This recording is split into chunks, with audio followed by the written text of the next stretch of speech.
Chapter 3. The Grand Library. The silverware had been set down, their delicate chime echoing faintly in the vastness of the grand dining hall. The final sip of velvet red juice slid down my throat, its rich sweetness lingering like the last note of a well-played harp, and with that the feast ended. A feast worthy of kings. No, not kings. Kings were too common. This was a feast worthy of an archduke. The towering double doors at the far end groaned open once again. The sound was deep, stately. Nothing here ever squeaked or rattled. A stream of maids entered in perfect formation, their footsteps a quiet symphony against the polished black marble floor. Not a single plate clinked without intention. Not a single movement broke their rhythm.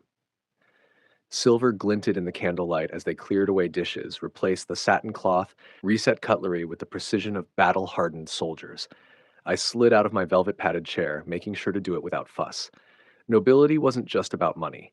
It was about composure, the invisible performance you gave the world.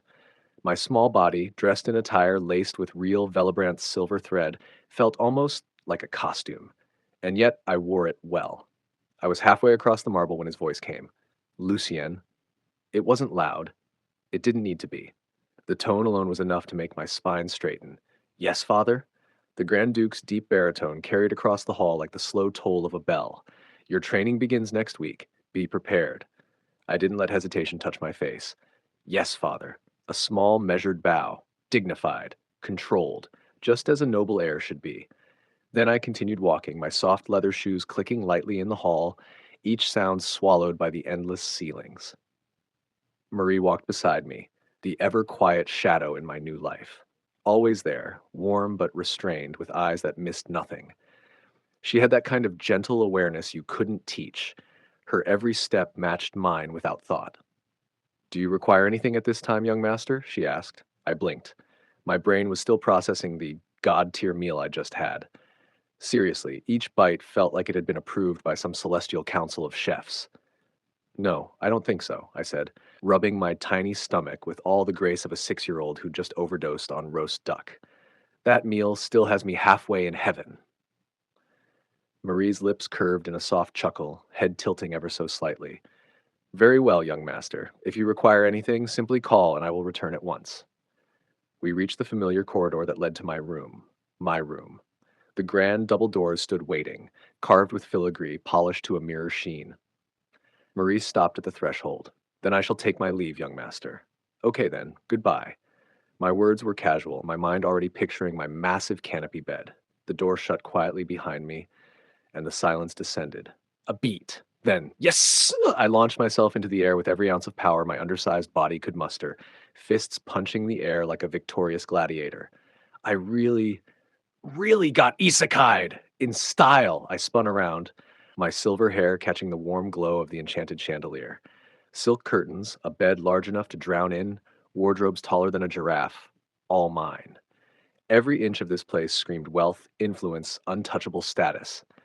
This is the dream, baby, I yelled, then froze, looking around suspiciously. Okay, maybe tone it down. Wouldn't surprise me if this place has noble-grade surveillance spells.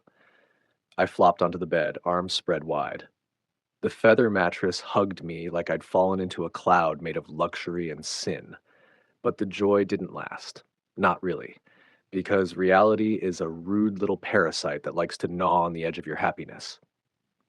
The 16 heroes, I muttered. The name alone was a shadow in the room. If they really remembered the last timeline, then I wasn't just on their radar, I was a target. But there was one advantage, a thin one, but still. They only awaken their hero statuses when they're 10, I whispered. Which means right now, they're all just 1-year-old toddlers, farting in silk diapers. The mental image was absurd enough to almost make me laugh. Almost. Because one of those silk-diapered toddlers was my little brother, future member of the divine posse sworn to save the world from people like me. 4 years. That's what I had before the clock struck midnight and the game board flipped. And in those 4 years, I needed more than strength. I needed leverage, knowledge, understanding. Because here was the truth. Aside from the fragments of lore I'd seen before transmigrating, I knew nothing. Politics, wars, the real balance of power, hell, even the map past the capital's borders was fuzzy to me. I turned toward the tall window. Beyond the estate's western gardens, the mountains loomed like ancient sentinels. Above them, faint black clouds swirled, too far to hear thunder, but ominous nonetheless. If I want to survive, no. If I want to live freely, I need knowledge. And where does one find knowledge in a place like this? I grinned. A mansion like this has to have its own library. I grabbed the bell rope by the wall and tugged twice. Marie's knock came moments later. Young master? Marie, I said, smoothing my vest, voice noble and measured. I'd like to be taken to the family library. A pause. Then, of course, young master, I shall escort you at once. The mansion was quieter now, washed in the amber glow of the descending sun through stained glass. Shadows stretched long and soft across the marble. The air smelled faintly of rose oil and aged wood, the scent of dignity that had soaked into these halls over generations. I walked beside Marie in silence, but my mind was racing. If there was any place I could begin piecing this world together, it was there, in those books, in the records no outsider could touch. We turned into a secluded marble corridor, lined with golden lanterns and a massive tapestry bearing the Velebrandt crest. A winged sword plunged into an abyss, flames of silver curling around it. At the corridor's end stood two armored guards before towering obsidian doors inlaid with silver filigree. Ancient script coiled along their frames. One guard stepped forward, removing his helmet. Young Master Lucien, he intoned with formal gravity. The Grand Library awaits your curiosity. Thank you, I replied, nodding with every inch of borrowed noble dignity my 6-year-old frame could manage. I turned to Marie, and thank you as well, Marie, for guiding me. She blinked, her expression softening as if the words had caught her off guard.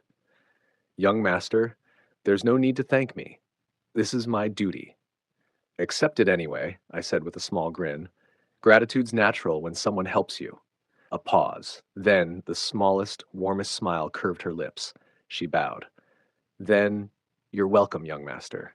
She walked away, her footsteps fading until I stood alone before the doors. The guards pushed them open, and I stepped inside. The grand library of House Velebrandt was nothing short of holy. Shelves rose like living walls, climbing to a domed ceiling painted with constellations and mythical beasts, locked in eternal battle. Golden ladders slid silently along curving rails. Crystal chandeliers shed warm light, making the leather-bound tomes gleam. Stained glass windows spilled rainbows across polished tables and velvet chairs.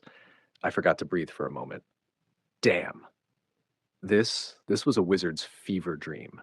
I wandered deeper, fingers brushing over spines embossed with gold runes, scales, and seals. My pulse quickened.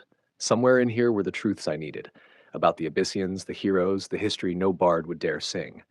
Hours passed. I read standing, sitting, crouched between stacks.